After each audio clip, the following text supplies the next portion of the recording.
Yes. I'm Carmen Pam from Politico. Just on this topic, how concerned are you that that extends beyond Dr. Lawrence and Dr. Dashak, whom you agreed with Republicans that should be defunded, and HHS has taken steps towards that?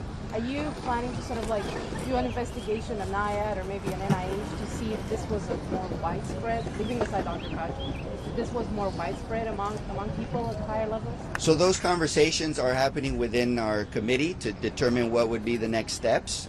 So far, we have no evidence to suggest that it is systematic or that it is a problem throughout NIAID or NIH. And so we have to look at the amount of resources that we have regarding the select subcommittee and the prioritizing of the topics that we believe will lead to better prevention and of the next pandemic or help us be better prepared. For example, focusing on strengthening our data collection within the CDC, focusing on our public health workforce, focusing on supply chain stability, focusing on technologies and equipment and protocols that will allow us to keep schools and businesses open during the next deadly pandemic, so we don't have to face the social isolation that we did during this pandemic. These are real questions that will save lives and improve lives and will prevent catastrophe during the next pandemic. I want to offer my colleagues an opportunity to answer this question as well. There have been investigations. I mean, there have been investigations, and they have not. We, in a very bipartisan way, made it very clear what they had done to people's trust in the system. But there has been no evidence of other wrongdoing, people using personal.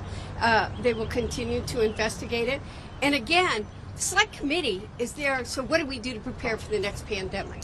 I made it very clear towards those that did not comply, but I know there have been investigations. They have not found it. And what we need to be focused on is what do we do?